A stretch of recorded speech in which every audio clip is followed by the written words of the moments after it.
And we're back for round 3, game 2. After sideboarding, Trent on the right has won the first game. Now there's been no mulligans for this one, so hopefully they'll be able to get right into it. We've got Charles on the play. That's a Temple of Epiphany. He's deciding what he's going to do with his top card. We can see, I think, a Temple of Abandon there. Yep. I can't make out much else from his hand, unfortunately. You know, I'm going to miss the temples when they rotate out at the end of the year. They've been really good value, and provided you with the ability to shape your first couple turns rather than just relying on top decking. You can get rid of that bad card if you're holding 4 lands in your opening hand or something like that. All right, now Trent is we're going to be keeping life here. Sacking his Bloodstained Mire and getting the swamp. Yep. Will we see a Thoughtseize straight away, do you think? If he's sacrificing straight away, it wouldn't surprise me. Sometimes you like to leave your fetch land there for a little bit until you need it. And there it is. So we'll get a good look at Charles's hand here. So we've got a Catarid, an Outburst, an Arbor Colossus, a Treasure Cruise, a Forest, and a Shivan Reef. So what's the play here? Lewis, what do you take? Okay, so I would look at, depending on the makeup of Trent's hand, I would look at either taking the Treasure Cruise or the Hordeling Outburst. Charles has, he's got a few lands there, so taking the Caryatid isn't going to hurt his mana too much. Yep. If you've got an Anger of the Gods in hand, who is taking the Caryatid? All right, looks like Trent just wants to slow him down a little bit, and that tells me that Trent probably has a few plays, and he just wants in between, and possibly more afraid of the Arbor Colossus than anything else. Because there's no difference between a Catarid turn 2 and a Hordeling Outburst turn 3. It doesn't speed it up to that.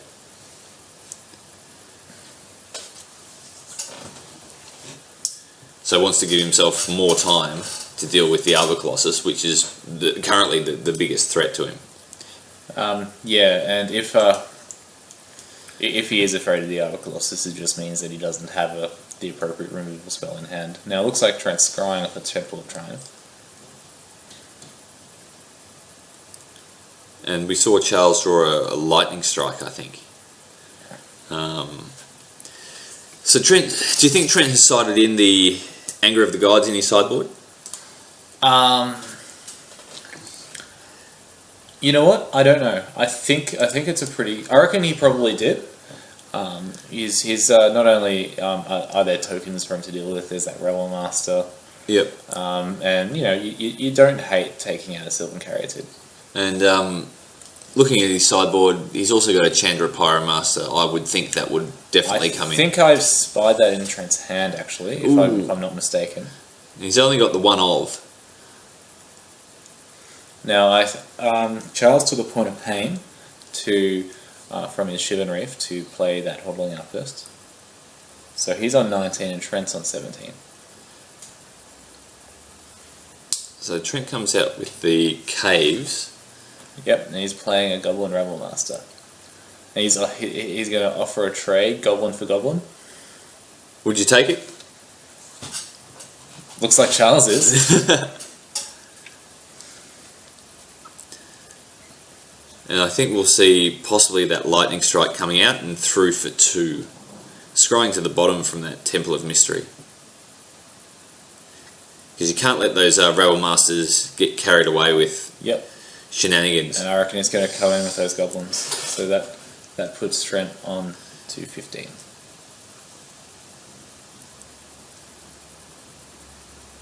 And that's probably the end of Charles's turn. Yep. Trent untapping, and I think that was a Crackling Doom. Yep, now is he playing the Chandra? Play the Chandra, kill one of the Goblins. Yep, it's 1 point of damage to Charles. So we've got 18 on the left, 15 on the right. Yep. Now it looks like... Is it it's another Lightning Strike in hand?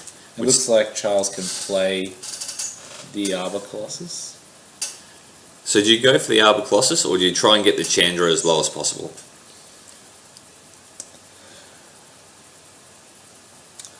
I feel like I would be very tempted to run out the Arbor Colossus right here. Yep. Just depends on how much I care about Trent having a removal spell for it. Sure. And he ignores Chandra altogether. Yeah, goes straight for the face. Straight for the face.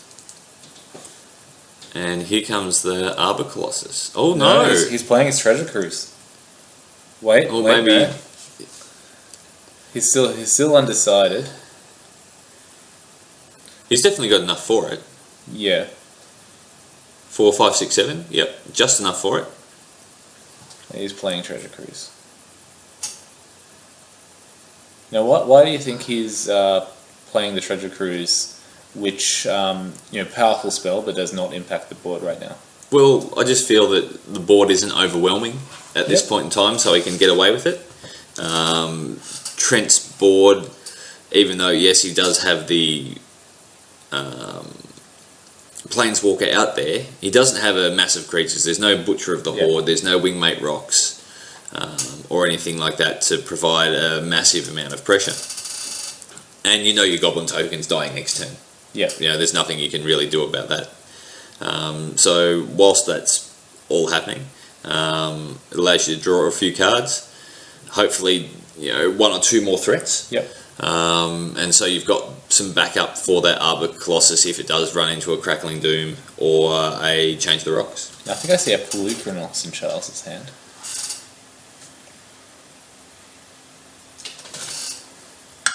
Let's see if we can get a look at Trent's hand. Although he does flick cards terribly fast, don't you, Trent? What does he want to be, Brian Kebler?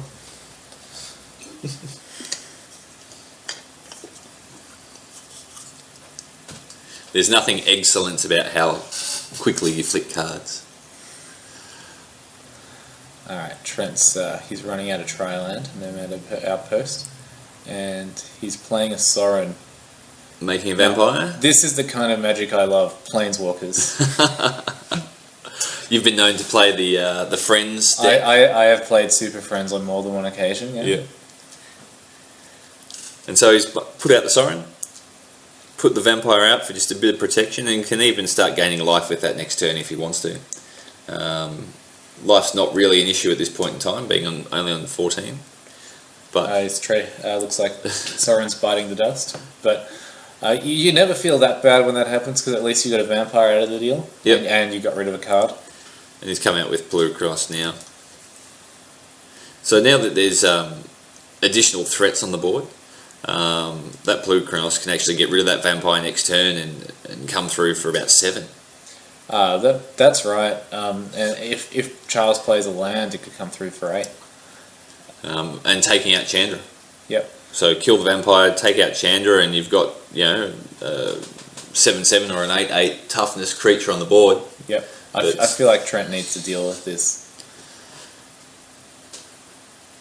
Now the question is, does Trent want to deal with it now, or does he want to do it in response to the monstrous activation, which can be a good tempo play, but that is if Charles decides to. So letting the other person tap out so they can't cast anything else because they're putting the mana into their Polukranos. Is that what we're... That's what I'm talking about, and that's something that came up a fair bit during Theros Limited. Sure. That being said, Charles could have a land and Charles might just decide some sort of counter protection. He might, or he might just decide to play another creature. That's if you suspect that your opponent's going to kill your monstrous creature in response to the activation, then you just run out another dude. Yep. With Charles being in Teamer and blue being one of those colours, it is something that you have to possibly consider though. And so we've gone for Chandra's 0 ability. Yep. And he got a Caves of Koilos, which he played. So coming through for 2, that puts Charles onto 15 by our calculations. Yep. Hopefully they're correct. I don't think I've missed anything.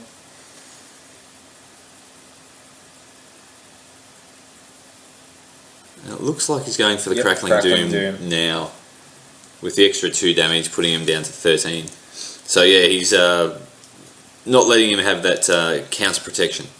Yeah. The big one of the problems with the play I was talking about earlier is sometimes your opponent just doesn't do it. Yep.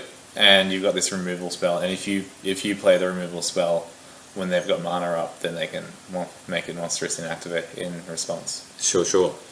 And so coming out with the Catarid now, there's still the Colossus in hand, which you can cast if he wishes, by sacking the Windswept Heath. No. Yeah. That's Wooded Foothills. Wooded Foothills, Yep. yeah. Now, it wouldn't surprise me, judging by the fact that he's cracking that fetch, that he's going to cast this Arbor Colossus. Which... Yeah, that's 2 big threats in 2 turns that Trent has to deal with, and he can't deal with it with direct damage. They're just too big. No, yeah, that's absolutely right. Arbor Colossus is a 6/6. I don't know exactly what's in Trent's hand, but he's going to need 2 burn spells or something like Chain of the Rocks. Now, I think the other card in his hand is another Plucranos. Which means, next turn he'll need to deal with another large threat yet again. That's what these red-green decks can do sometimes, and blue just helps with cards like Treasure Cruise. You can just go threat after threat after threat. Sure. Now, against Mardu, do you go into that control, or do you stick with the card draw post-sideboard? Look, without playing a couple of rounds of this particular matchup, I wouldn't specifically be able to tell you exactly what I would do, but I do like the idea of siding in some protection, but trying to just provide threat after threat, because Trent's deck it's a mid-range deck, but he can fall into the control role pretty well. And obviously that Arbor Colossus ran into an utter end there. That's the very nice promo full picture utter end. Love that picture. It's awesome. And there's the Pelucranos that I was talking about, and that's the last card in Charles's hand as well. So 3 big threats in 3 turns that Trent has to deal with, and let's see if he's got an answer for it. Now, did I spy a potential answer in his hand? It looked like he might have had another Crackling Doom, but I only got a brief glimpse at it, so I don't know. Chandra is now going at ultimate. What life is Charles on? He is on 10. So let's see if we can find... Now I'm going to read out Chandra's ultimate, because it's not that often you see a Planeswalker ultimate. Exile the top 10 cards of your library, choose an instant or sorcery card exiled this way, and copy it 3 times. Yep. You may cast the copies without paying them. So he found the Lightning Strike, there's 9 damage, attack through with the Vampire for 11, and that's why they've shook hands. And that's Trent winning round 3.